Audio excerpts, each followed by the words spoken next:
Hello, hello, hello. This is Tooth Be Told. This is Dr. Walter Aka. Hi, my name is Leroy Horton.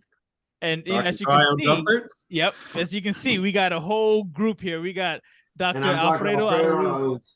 Hey, listen, let me be honest. Like, if you're looking and you see Elise, that's actually his fiance, not him. So I don't want people calling us talking about you called him Alfredo and it says Elise on there. It's 2023, bro. Ain't nobody Hey, judging. hey, Yeah. hey, don't get me That is my canceled. fiance. Don't get me canceled.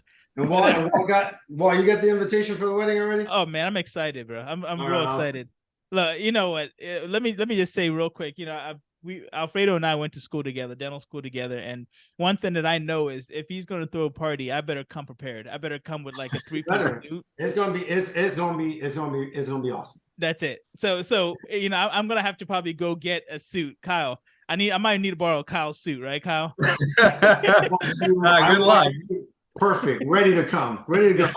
Let's do it. No, but the reason why we got Dr. Alfredo on here is because if we're talking about Kyle living in the rural parts of Pennsylvania, Alfredo basically lives in Miami, and as you know, Miami is very glitz and glamour and so forth. But he did something very different. He basically went from owning his own practice, taking everything, right? Because remember, Kyle, we talked about this. Like, if you look at the previous episode, Kyle is cutting back and going fee for service. Yep. When you opened up, you basically had to say, I need to get my name out there, so I got to take everything. 100%. Right. So we're going to talk about that. And then we're going to talk about what made you basically say, this is not for me. And now you're with a group who is basically high-end aesthetic, like well-known, in multiple states and so forth. So we're going to get to that as well. But let's start off with you get out of school. We're all excited. They lied to us. We move on with our lives. They said we were going to be amazing. And then we get out of school and it's, 2009. And little did we know that the housing market had just crashed. Right. The housing market crashed. And you basically say, I'm going to go ahead a few years later and open your own practice. To Florida, where everything went down. Right. So you basically open your own practice. Go from there. What happened? So right off the bat, let's start before the genesis of it all. We graduated dental school in 2009. I moved back to Miami and, I worked for a while as an associate in a few offices. The way the work dynamic is done here in Miami is you can't just get a full-time job right out of school for the most part, because one, practices don't have the patient base to even support that. So I was working, I remember 3 days a week in one office, 2 days a week in another, and there was a third, because some days I worked half days and then I would go to another office. And I did that for a little while until I was tired of even that going on. I was working 6, almost 7 days a week just to make ends meet at that time, because, we had an economic crisis that little did we all know in dental school studying for boards was even happening. We were in this different state of mind. So I find a practice that I buy into, and I unfortunately I want to say I was 28-ish years old. I didn't do my due diligence. And these are things that most people were out of school. They're excited to buy their own office. They're going to be their own boss. And then I actually bought an office that they oversold. I overpaid for it, right? And it was an HMO, Medicaid for children's office, and some PPO. I would say the majority of that office was a bunch of HMO patients where you would get your monthly check, which said you needed to treat 500 people for $10, and ultimately that gets very taxing on somebody, especially when you're out of school training. You're not at that level yet, because I would say you really need about 5 years to understand the profession, 10 years to become very, very good at it, and longer to become an expert. So it really, really took a toll on me doing that. However, I was passionate. I wanted to deep dive in, get my name out there and get the reps, even if that meant, seeing 75 patients in a day, which that's one of my records. I'm not happy to say that, but that's true. And people say, well, how do you treat 75 people in a day properly? And it's being meticulous. And even when I was treating those patients, my work ethic and my technique and my passion for my craft never faltered. I always thought if I'm going to treat anyone, I'm going to treat them like if they were my parent, no matter what position, right? No matter what insurance, because that never mattered to me. What mattered to me was changing their lives through dentistry, because in our profession, unfortunately, a lot of patients' mindsets are skewed. So I spent a lot of Can I ask you a quick question for the layperson? absolutely. I think someone's at home, they get their benefits package, they open up the pamphlet. They really don't know what the difference between PPO, HMO, and so forth is, right? HMO or capitation plans have a benefit initially to a practitioner that's really trying to get started. Sure. Can you tell the layperson exactly what that means and why that may not be what, either any of us would choose for ourselves would be a HMO plan now that we know how the industry works. So can you explain that to the layperson real quick? So an HMO capitation, you're getting a check. Let's give you an example of a number, $2,000 to $3,000 within that per month for whatever group or insurance plan you're in. And that has to encompass a list of people. That could be 50 people, but it could be 1,000 people, at which point you need to treat at a severely reduced rate. So when you're looking at costs of disposables in a practice, or your overhead alone, it doesn't really help that practitioner as far as that, because you're ultimately getting a cleaning, for example, for $10. Now that capitation divided by, let's say, 1,000 people doesn't really add up. So what the practitioner does initially is use it kind of like what I describe as a faucet. You're going to get more people coming in.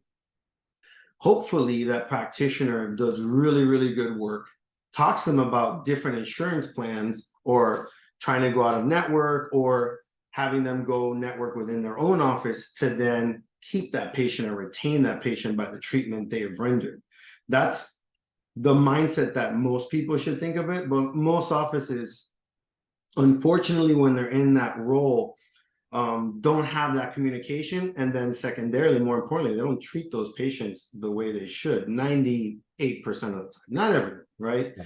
But those patients never convert, and they're never educated, and they stay, so that practitioner stays in that never-ending circle. So it's continuous. But in the beginning, I think for a practice that's looking to get workflow in and not just sit there twiddling their thumbs and hoping that money's coming through the door, sure, especially if it's a practice that's struggling, and depending on the area, depending on demographics, all of that matters as far as what you're doing with that. But it's really to get patients in the door and having some sort of cash flow. Right. Well, I'm glad you said that, and I appreciate you saying that you treat everybody the same. Because when I had insurance at some point, it was at this chain dental place that took capitation because it was my wife's insurance to the state.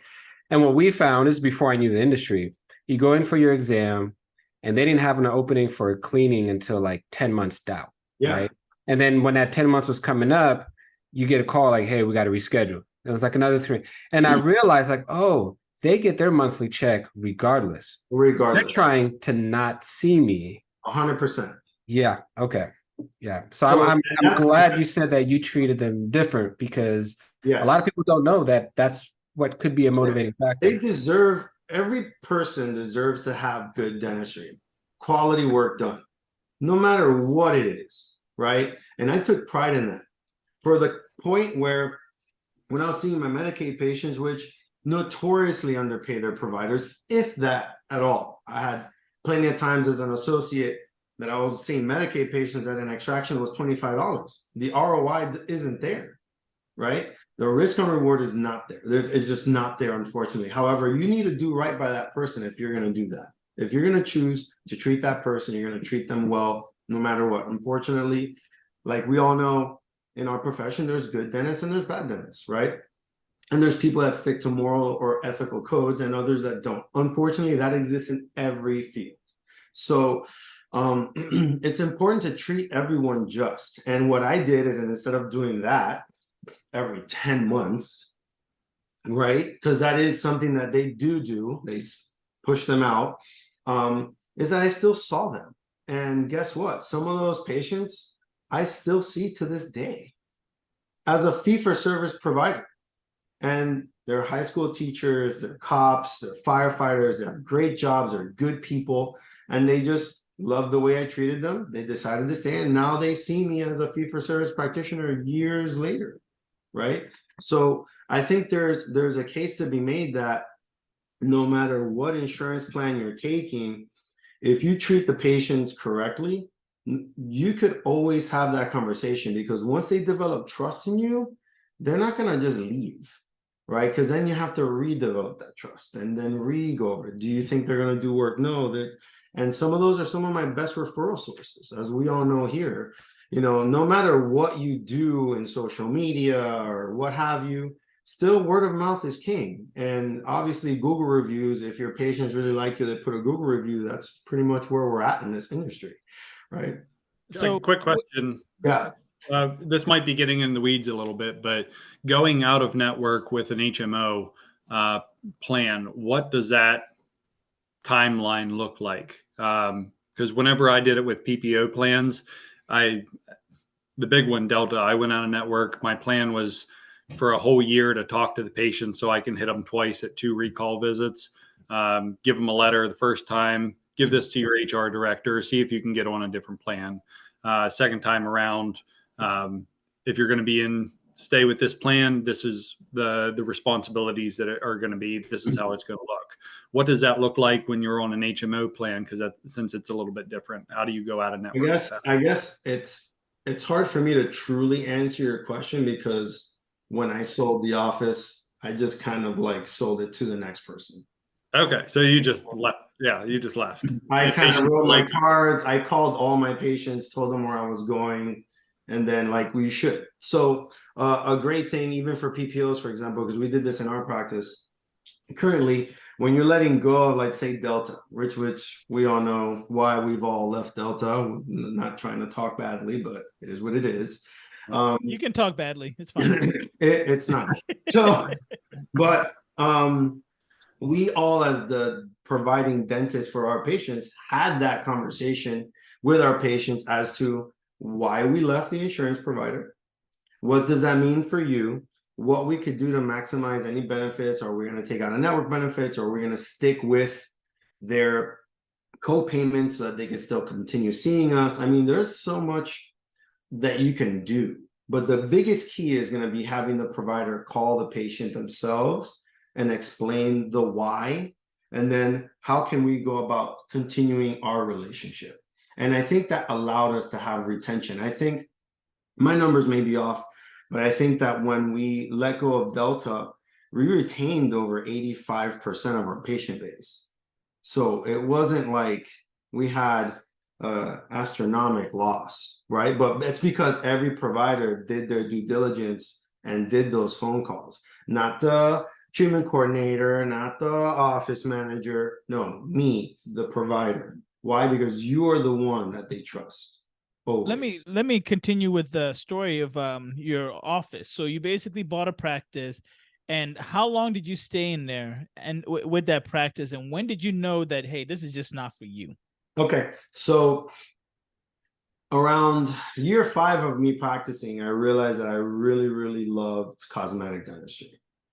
And this is 5 years of your own practice, owning your own 5 practice? Years of owning your own practice. Years. Okay. And I said to myself, I'm going to take as much CE as possible, and it's something that I regret not doing in the beginning. So a lot of my mentee docs that I talk to, I tell them, you graduate, you take advantage of that 2-year discount. You go. And then I give them a list. And Walt, we had a podcast years ago on that exact topic.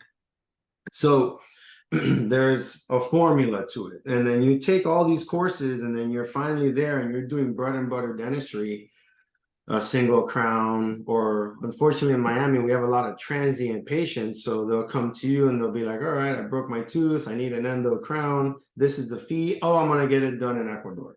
Oh, I'm going to get it done in Peru. I'm going to get it done in Brazil. And that gets hard after a period of time.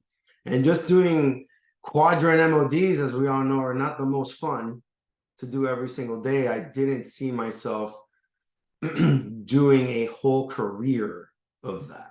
I said to myself, if I have to do this every day, I'm gonna jump ship because it's not what I wanted to be. And Walter, you know that from even when we were in school. Like, I was not that kind of person. I wanted to always grow and expand and be the best that I could be in what I'm doing. So I took as much C as possible, and here I am trying to treatment plan full mouth cases when realistically, you know, that 99% of my patient base there was no way, you know. But you have to tell them what's up. Like, you have to talk to them. And I feel, and I get this a lot with patients that come in and then they accept treatment, that the conversation was never had because of fear. And ultimately that's a different story. But what led me out of my office wall, to answer your question directly, was I wasn't practicing the dentistry that I knew I was capable of and that I was passionate about. And that I knew that if I continued on that route, I would have burnout, which happens to all of us that get put in situations, right? So it was me trying to avoid the burnout that got me out of that situation. And I said to myself, I remember one day I woke up and I told my office manager, hey, by the way, I'm moving to Tampa. I found the practice that does only cosmetic dentistry. I'm going to work there 3 days a week, and we're going to open up twice a day. And that's what it was. And I traveled from Tampa to Miami for a year and a half every week, back and forth, until I sold the office. So It took you how long to sell the office? About a year and a half. Wow. So no one wanted it, or you just couldn't find the right price? I couldn't find the right buyer, because at that time, the location that I was at was still under development. Now it's condos and houses, buildings everywhere. But at that time, I mean, when I bought it, well, across the street, it was basically strawberry fields. So there was nothing out there, you know, and now it's fully developed. There was a big developer that came in and basically got that whole place bumping. It's crazy now if you even drive over there. So eventually someone saw the potential in the practice, knew I wanted out, and that was that. How did you find that person? Just through dental real estate brokers, you know what I mean? So we have various in the state that are excellent. Yeah. Okay. It wasn't somebody you were posting stuff on your own. It was going through a broker. Yeah. It's just so much easier. Yeah. You know, especially if you're living in another city, owning a practice in another city and going back and forth. I didn't have the time to do that, because I would literally work in my office in Tampa Monday, Tuesday, drive down, work all day Wednesday, drive back Thursday morning, and then work Thursday, Friday in Tampa. And at the time I had hired an associate to work in the Miami office like a couple of days. So it wasn't just 1 day a week. But it was a very stressful time. There was a lot of drives and a lot of self-thought. Well, you mentioned that there are still several patients from the HMO plans that continue to see you as a fee-for-service provider, but you had sold that office. Was there any non-compete clauses that were set up with the buyer that prevented that from happening, or challenged those patients that wanted to continue to see you? Great question. That only happened years later. Okay. Because I had moved to Tampa fully for about 3 years. Okay. And they eventually knew that I was living in Tampa. So I had a few that would come visit me in Tampa. And at that point, there's no non-compete. I didn't, you know, you can't tell somebody not to drive all the way over there. Right. And then, you know, after I joined Spodak, some of them stayed and some of them, you know, didn't, because it's still a drive, and it just depends over time. Right. All right. So you mentioned something, because we've been doing a number of podcasts with very successful clinicians that are doing more high-end or more advanced stuff. And one of the common themes we see is this internal drive and motivation, right? You just knew you were meant for something at a higher, that demanded a higher expectation of your skill set, right? But you also had an associate. And one of the things I ran into when I had an associates, or numerous associates, it was they feel like they're being fed the drill and fill, and you're hoarding all the fun stuff for yourself. Sure. And I try to tell them, like, no, I put my time in, just like you're putting your time in now. What conversations have you had, or if you've had to have, with associates or people that are up and coming, they want to jump from 0 to full mouth reconstruction overnight. Mhm. And they're looking at you like, well, how come you not let me eat? So for me directly, that really didn't occur, because when I hired the associate is because I was already gone, right? So I hired that person just to kind of help fill the void in the practice when I wasn't working those days. And I was never in the belief of taking their patients away, right? I've had that happen to me, right, as an associate doc in practices where I increase their gross production 35% within a year, then a year later 55%, and then you're doing the endos, the extractions, the fillings, and when it came down to the final aesthetic part of the case, the office manager will be like, by the way, the patient feels more comfortable seeing X. And I'm like, I call BS. I call bullshit, right? So, that kind of stuff always drew a fire in me to not want to do that. However, now in clinical practice at where I'm at, I'm the lead doc within the practice of Sport Dental Group. It's teaching everyone to know you got to be perfect doing single unit crowns. I mean, those margins need to be perfect every time. Then you got to be perfect doing quadrant dentistry, perfect every time, before you get into the rest, and having a full broad knowledge spectrum of how to manage complications when they arise. The biggest problem is people get their feet wet and then they think they could sprint before they could crawl, and they get themselves into trouble. And then fixing those troubles gets very, very complicated, right? So I think it's you having an understanding of how to do bread and butter dentistry very, very well, and then taking as much CE as possible to get you to a level of understanding where you know what to do if something breaks, or you know what to do when that patient calls upset, and you know what to do when they're a class 3 and you're trying to jump in and their jaw hurts. Why did that happen? How to fix it, how to correct it on the moment's notice.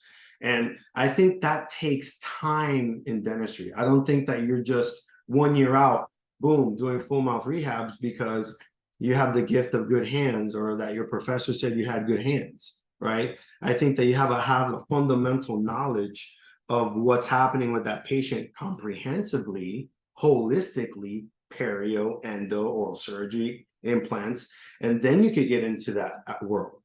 Because what if you prep something and something goes awry and you're the only one there and no one's there to take you? You got to be able to handle those situations. So I think that they need to be able to crawl first and then sprint later once they're able to walk properly and steadfast, and building that trust, because that takes time, right? And it does take, in my opinion, it takes a solid 10 years of doing something to become an expert at it.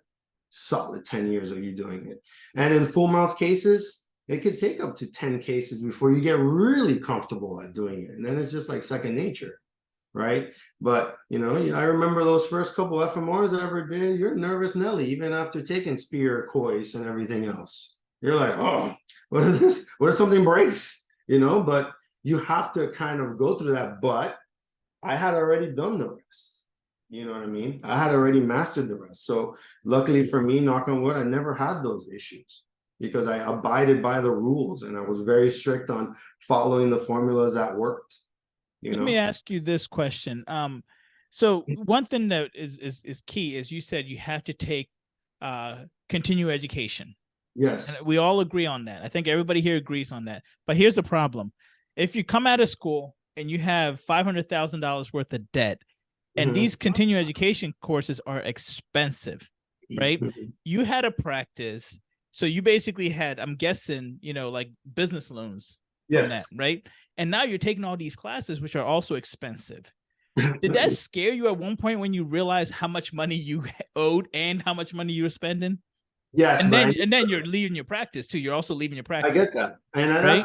that's a hard part, right? Because you're taking time off. But here's what I tell everybody: it's an investment in yourself, right? So if you take that $10,000 course, whatever it may be, Maxi, Mish, Picos, and you're learning something new, right? Let's say it costs you $10,000, but then you do 2 patients you could have potentially gained that back, and now you have another tool in your toolkit that you could use forever. I think investing in yourself and not buying the Mercedes, not buying the Christian Louboutins, not buying the Hermes bag, not buying, the Louis Vuitton wallet. I think that if you do that in the beginning, then you could have the rest, because you're building yourself up for later success. But the way the mindset is that we're students, we're broke, we're eating ramen noodles. I want to have the good stuff. I want to get out there and get a nice car. I want to get out there and go to nice restaurants, instead of saying, you know what, I'm going to sit tight for a couple years and take as much CE as possible to learn my craft better, so that then I could produce higher dentistry. Because if you don't see the higher end dentistry, you're not going to do the higher end dentistry, because you can't diagnose it. And more importantly, you can't treat it. So you're never going to go up the mountain of learning how to do higher end dentistry, because you never even got yourself there. And you have were you a first generation doc? Yes. What do you think? Because I know you mentioned that you feel you probably overpaid for your first practice. Right? Yes. And then we're all going to school with, I don't know how you guys' schools was, but mine, it was like probably more than half of my classmates' parents were dentists, and parents were dentists, and so forth. For those of us who are first geners that really didn't have someone that we could just turn to the left or to the right and say, hey, how do you work this contract? How do I spec out an office? How do I talk to the contractor? How do you build how do you get the resources of mentorship and guidance to be able to maybe get a start that's a bit more, equitable than what you fell into and what a lot of us fell into in the beginning as first geners? I think it's being open to having conversations with other dentists. I feel that, and I speak from experience. When I remember in the beginning of my career, when I would go to like CE events or summits or conferences, you're kind of scared to talk to other doctors. So you kind of have to eventually get out of that zone and then have conversations with older docs that have been doing it. Find mentors. I think that's super, super important, and something that now that I have people under my belt that I take care of, I love it. I love educating. I love telling them where I made mistakes, how to avoid them. And I think it's finding yourself a mentor no matter where it's at, whether it's a local study club, right? That's a great place to start. There are Seattle study clubs, Spear study clubs, Invisalign study clubs. Go to one of those to get yourself set up, finding other docs and creating a relationship with docs around your community, around your neighborhood. And what could that be? That could be you just doing guerrilla marketing, old school fashion, knock on the door, box a bag of goodies with your name and card, introducing yourself. The problem is a lot of people don't want to do that because we're competition, right? Instead of being colleagues and helping each other all grow as a unit, which is a different topic. And that's a topic which coincides with group practice, because I also had to go through I used to be a solo practitioner and now I'm in a group practice issue, right? And that took. Yeah, so talk about that group practice that you're in. What's your, you mentioned you're the lead dentist there. Yeah. What's your role there? What, if any, ownership do you have? How did you decide on group practice coming from that private practice ownership model you were in? So when I was in Tampa, I was I'll get to the genesis of how I got there. I work at Spodak Dental Group, owned by Dr. Craig Spodak, which has a very big podcast as well, Bulletproof Dental Practice. They're not as good as ours, of course. I used to listen to the podcast on my way to different offices in Tampa. And then one day, I'm working at like a few offices in the middle of nowhere doing surgeries and all of whatnot. And he says he's losing 2 of his associates. And I remember I didn't even hesitate. I pulled the car over, sent my resume, and within like a day, we had a virtual meeting. And I drove down to Delray Beach. And when you see the facility, 18 operatories, 60 employees, it's massive. It's like a dental hospital done right, with great culture, great people. and there's 10 docs, 60 employees, 60 staff. There's 8 hygienists. We're currently looking for more. And then eventually learning the group practice mode, which took some bumps and bruises along the way. That was difficult for me because I was kind of hard-headed and stern in my old ways. And luckily, Craig has become a mentor and a friend, and he and I have really grown together side by side. So to answer one of your questions, I'm in a partnership track. We're working on those partnership items. And as far as the leads in the office are chosen by the department. So that's voted upon by each department completely. So the assistants all vote on who leads them. The doctors all vote on who leads them. And there's a lot of responsibilities that go with that, right? Because now you're taking on administrative roles, which I love, honestly. And that took time, right? That took time to develop. But the transition to me was a rocky one. It wasn't like a smooth transition, to be honest with you. Well, so here's a question. I guess mentally, you go from being the boss, you're the one that controls for everything, right? Mhm. What you order, what you pay people and so forth, to now you're a part of a group with somebody that now is your boss. Mhm. Tell us how that mentality switch was for you and how difficult or easy was that for Oh, you? in the beginning, I'll be honest, it was difficult, 100%. But it takes time to realize the value that you can contribute to an organization when you see an organization that's run correctly. And that took a long time. And then you're also seeing someone lead a group of 6 individuals, and then you're like, I should learn a thing or two. Instead of being stubborn, look back and be like, that person had to go through a growth phase too, which he did. And he's talked about this freely in the podcast. So I read a lot of John C. Maxwell on leadership, and you have to go through levels of growth in order to lead people. There's positional leaders like a McDonald's manager that screams at their people. Those people will never outgrow that position. But it's when you're able to listen, be empathetic, understand people, understand the culture, and try to rise everyone above you. There's a famous quote that a rising tide floats all ships. That's when magic happens. That's when organizations believe in the culture, and that's when businesses flourish.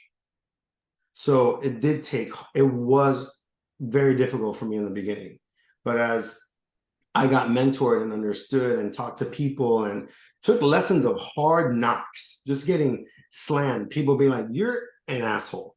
And just understanding that and looking at myself now versus who I was 3 years ago, I'm a different person because you're constantly trying to grow and better yourself.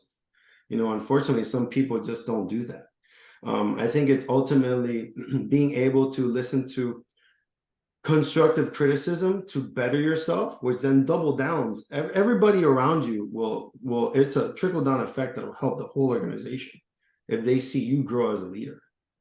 Right. But Doc, it's 2023 and everybody is on this hustle culture, right? Mm-hmm. You look at all these seminars that people are putting on. It's this notion of not being your own boss is somehow demonized in our current age. Mm-hmm. Right. And you just spelled out some very valuable things that you can actually continue to learn being a part of a program that could potentially lead to partnership, or whoever knows, maybe you break out on your own again later on. But what do you say to the people that are looking at you that's saying, listen, man, you're a director, you're managing all these people, you're putting in all this work, and you're building up someone else's equity. Why would you do that? How do you respond to that? I'm very so happy you asked that question, because that question is twofold.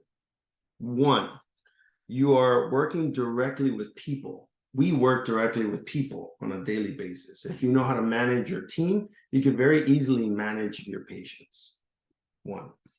Two, I have a lot of docs there when you go to summits, and I've gone through a couple of Craig's Bulletproof Summits, and you talk to doctors and you'll see them be like, oh, I'm an associate, head down. They feel ashamed in a way that they're an associate. I had this conversation in my last podcast with Dental Talk 360. And what they don't realize is I've had many docs that you could ask them, what's your P&L, right? And when they look at their numbers, they're making less than an associate. So, and it's one of those questions where you look at those P&Ls and you have to ask that person, hey, do you really love owning an office? Do you really love it when your compressor breaks or the AC goes, or Janet in the front desk decided to quit because you didn't give her her 25-cent raise, or any of these items that exist? Because Alfredo is doing $1 million in collections, and at his percentage rate is crushing you that owns your office.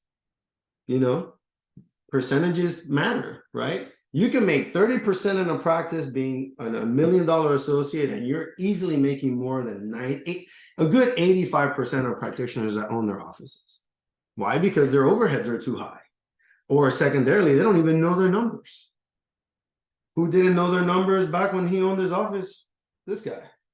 You best believe I know my numbers now, because I treat my practice within a practice, right? And that answers your question. My practice is a practice within a practice. And that's the culture that we bestow on all our doctors. You know, don't treat it like Craig Spodak is your boss and you're working under Spodak. No, I'm Dr. Alfredo Arauz that owns his practice within the practice of Spodak Dental Group. Because at the end of the day, my work product is my work product. You know, you have to be passionate about what you're putting out. You know, promote yourself, which vicariously promotes the company, yes, but then it lets you to be fed.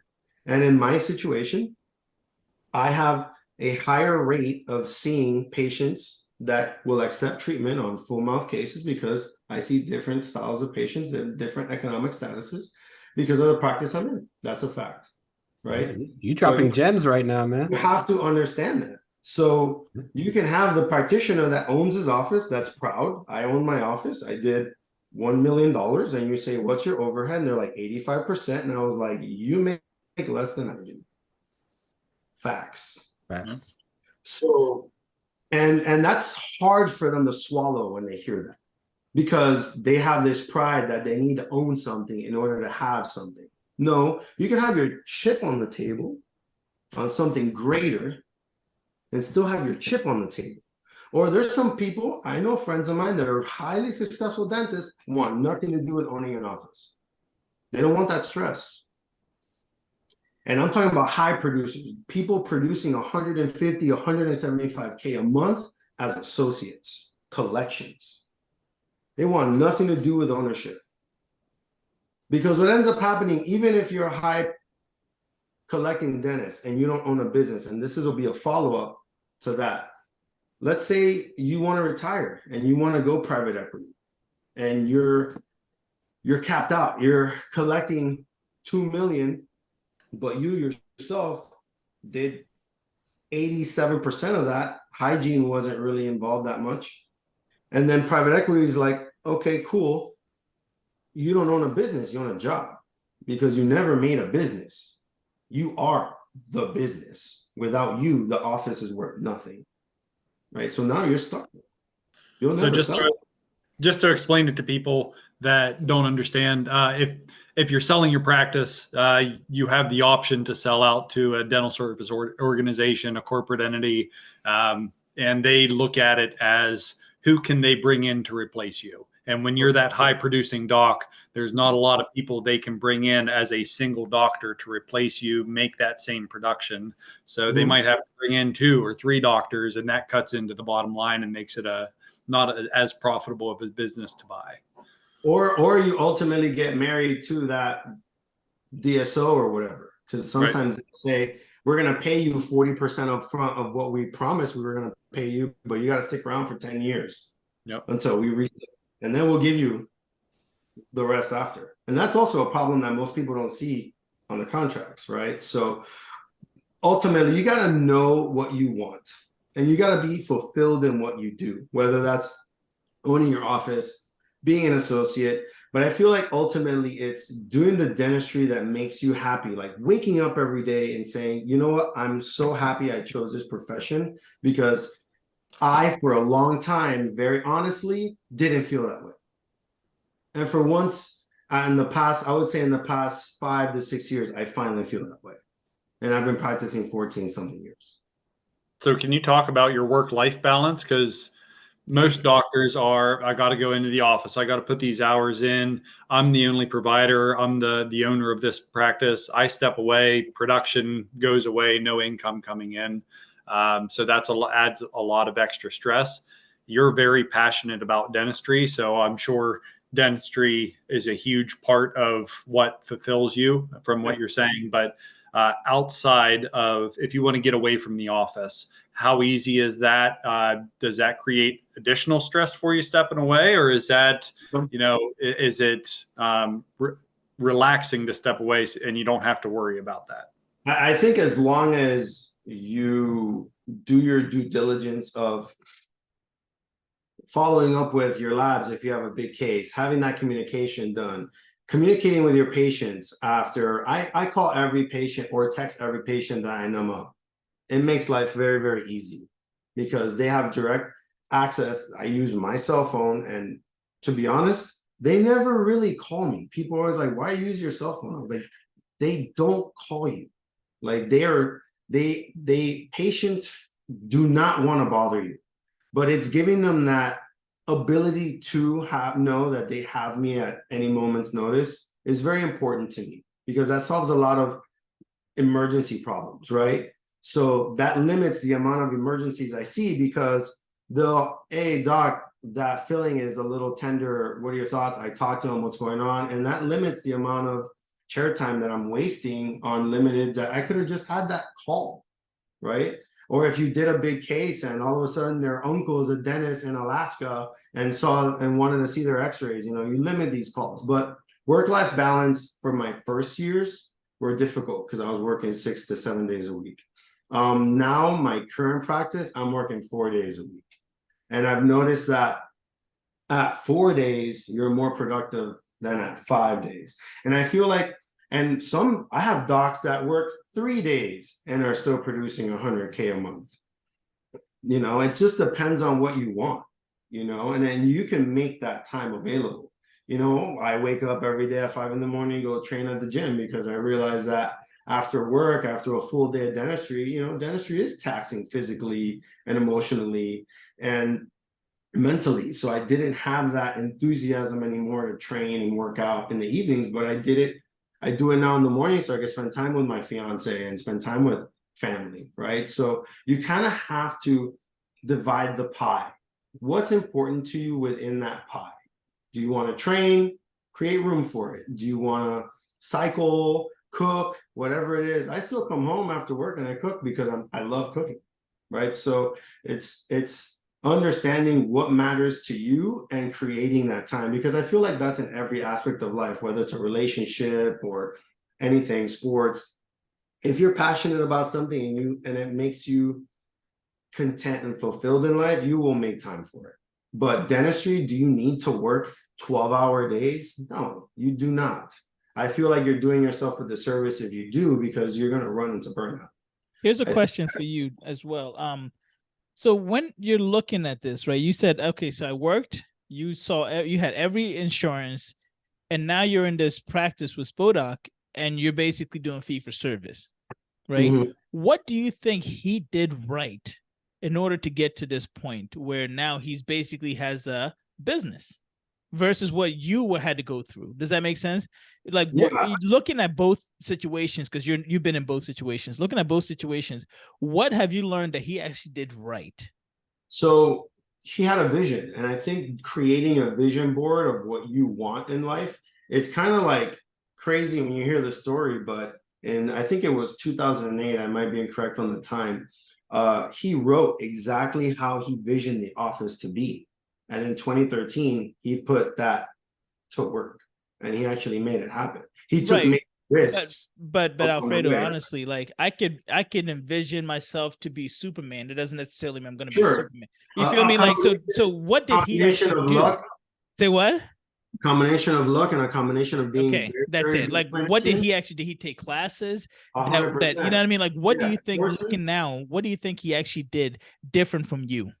comprehensive dentistry. He did all of that, taking all the courses, like I said, having a broad spectrum knowledge. Also, his father owning the practice since the 70s before him, and then he just grew the practice. Yeah, he pivoted it. That's it. And that sounds like, see, that's what I was trying to get at, was like, you went in by yourself. He had somebody to, he basically was running a marathon, and they gave him a 10-mile head start, versus you having to start at the beginning, right? But that knowledge that came with it. Even so, taking the risk of, you know, taking out all these very large amounts of money sums to build that office and create what it was, takes risk, because his dad's office wasn't anywhere near that size. Right. So, and then thinking that, and hopefully it works out. Let me put all these specialists and doctors into one location, you know, instead of what most people do, which is buy smaller offices everywhere. He just focused on one big one, right?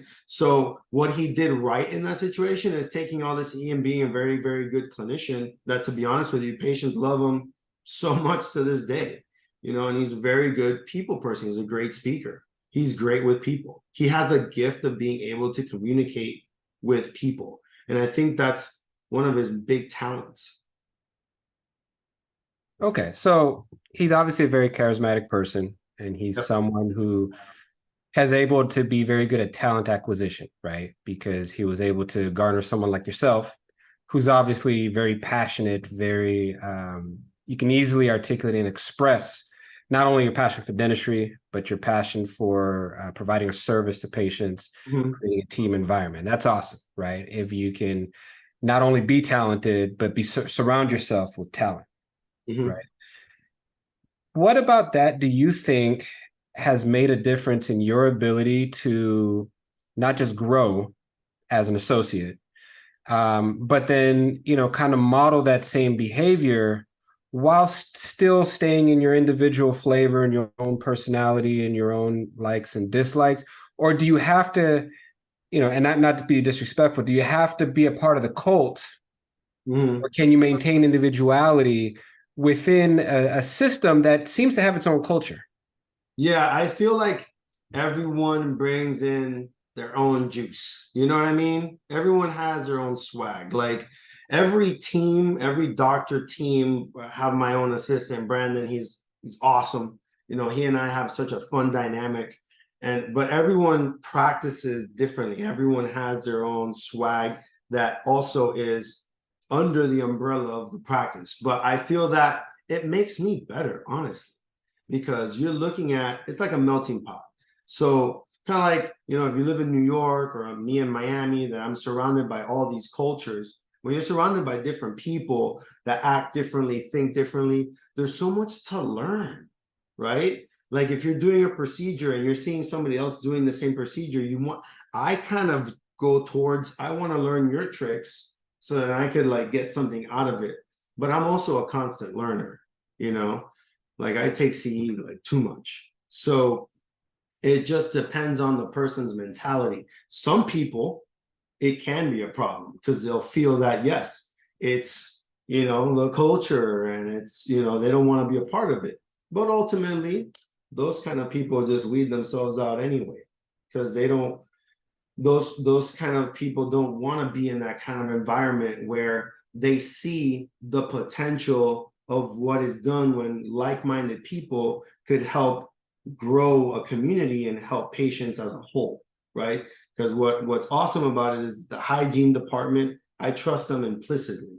Those group of women are fantastic.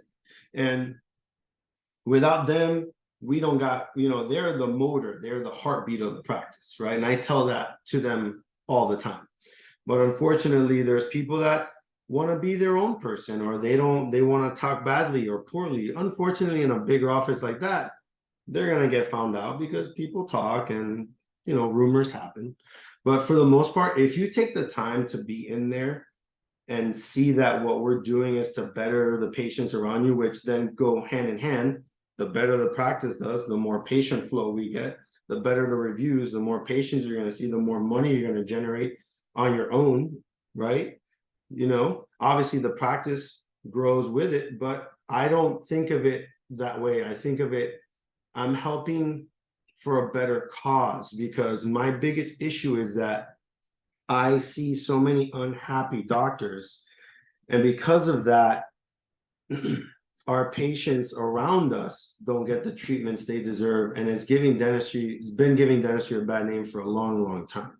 And if I have one goal in life, is to prove that every person that sits in my chair, that dentistry is an amazing profession and so much good could be done from it if done correctly, under the right person, right? And under the right mindset and under the right facility. It's all cohesive, and it's a team, you know? Even if you had a smaller office with one receptionist, one office manager, one hygienist, that's your team, right? Unfortunately, we live in a mindset where the doctor is the head boss and they don't really matter as much. Whereas what you should do is raise your people up, and then they'll believe in you.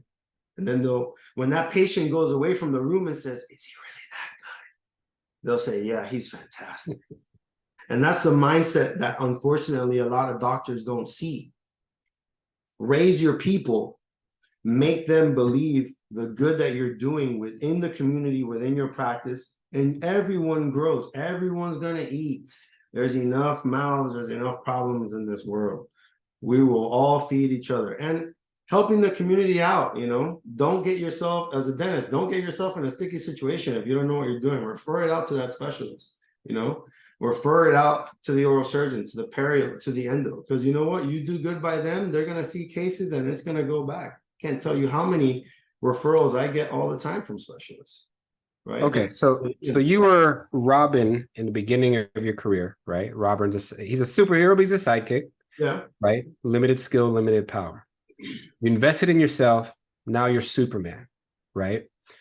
Your layperson might look at it and say, "Yeah, you're Superman." Wait a minute. No, I'm sorry. Shouldn't it have been Robin and Batman? Well, first of all, Batman ain't nothing but a rich guy that beats up on drunk people on All the I'm street. saying is that analogy went left. Okay, and Alfredo's got some biceps over there, so I'm calling him DC Superman. DC Comics would also say that Superman would whoop Batman up. But I digress. So you're Superman now. But what do you say to the people that would say, all right, well, yeah, you've gotten this skill set, you've gotten all this personal growth, but now your average person can't afford you, right? Is that the truth? And what can you do even now that you've gotten this success to still be a part of that community you came from, that you want to be a resource to, given where you're at in life now? It's a great question. So one, I always try to, we all have to eat in this room, right? And we're all going to set our fees according to where we're at as far as education, because let's be honest, the fees are set as far as your knowledge on a subject, how much you do a subject, and the time you're willing to put in to make that perfect, right? That is very important. I call that similar to when you go and buy a handbag that was masterly crafted by somebody at a big designing store that was done by hand, as opposed to a one that's manufactured in a factory, right? You're making sure that every step along that path is done perfectly, even through master ceramics, right? You go all the way down that line. So yeah, the fees could get higher. However, I'm not going to not see them, right? I'm not going to not have that conversation, because one, you need to show the patient why they should choose you, why you need to basically prove your worth, right? Show them through your book of work, through as a collective what you've done, what you've accomplished as far as patients, so they can see your skill set. And then two, have them trust you and believe that you're going to do right by them. That's one. So can some patients unfortunately not afford X amount of fee? Sure. I mean, that's everything, you know? Yeah, I wanna have a Ferrari, but I can't afford one. You know what I'm saying? It's the same, right? So, but how do you answer your second part of that question? And I feel that that's when mentorship really works, is you mentor people that are younger, people that are developing their skill sets and teaching them how to do things correctly. And then that could help them then see that patient. And you know what I do?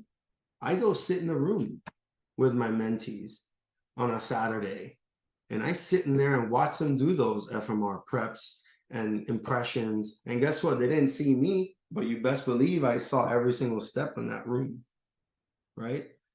And they paid a completely discounted fee. But I feel that it's giving back to the younger gens and teaching them how to do it correctly and giving them something to aspire to, that then they could treat other people, and then that trickles down.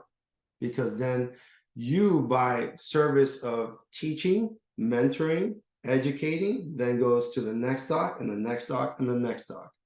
You know, not everybody could afford Appa, right? Let's be honest. But they could afford his associates because they learned from him. Okay, let me wrap up here by saying this. One, I want to appreciate you for taking the time to actually, you and Kyle, I appreciate because you guys, bro. no, you guys are way ahead of us when it comes to how late it is over there. So I appreciate both of you guys. But Man, it's all good. I want to ask you one thing, right? A lot of these young kids will go on social media and they'll see the work that you do, and they'll see, you know, these we'll call them influencers, right? And they're talking about, yeah, that's what I want to be. I don't want to do the, you know, PPO. I don't want to do the HMO. I want to get to that level, and I want to be fee for service. Tell them realistically what the dark side of fee for service looks like when it comes to patient expectation, when it comes to expectation on you. Yeah, you need to deliver. You need to be perfect's not a good word to say in dentistry because nothing's perfect, right? But you need to go above and beyond the scope that you're doing and deliver that to a maximum. I will not start something unless I'm fully satisfied. I will not have a margin be even an inkling of open. That's going back. You know what I mean? It just won't happen. So it's having the standard that you are going to do everything you can for that patient, because you know what? They are difficult. They are demanding. If you told them it was OM1 and that thing looks OM2, you best believe they're going to come tell you. So what happens? You got to pay attention to the details. You know, look at it in the lab. Make sure that what you did is what it is. Make sure you're watching every single step, because they will come get you at the end. They will make you redo it. It's very demanding when you have patients paying top dollar. It's not easy. However, I will say this. This is also a very interesting concept.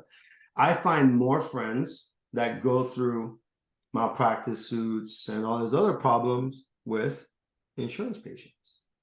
Not so much the fee-for-service ones, right? That could go hand in hand with skill set and what they're getting done.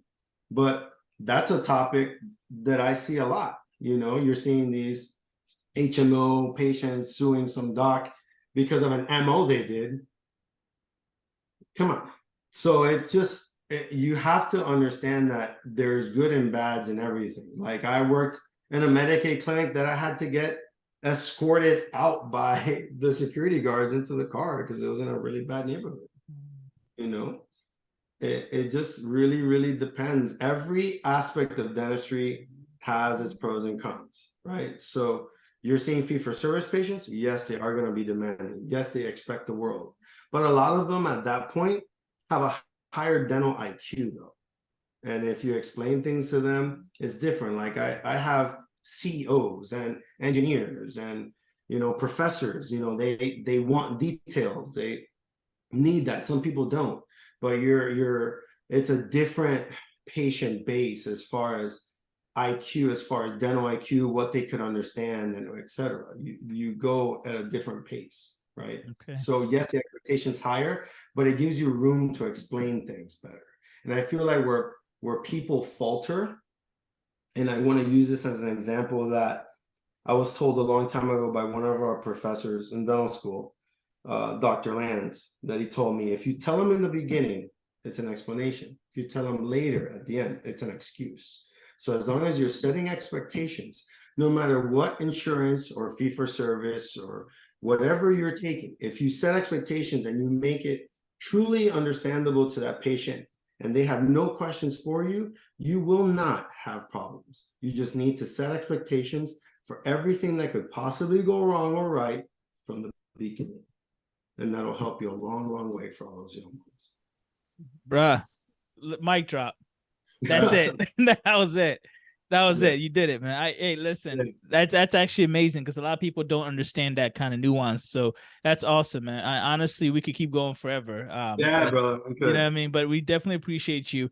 The funny thing is, I'm not sure if anybody was seeing this, but every time you made a point, it looked like a bubble came up on your head, right? Oh, it was reading his hand. Good job.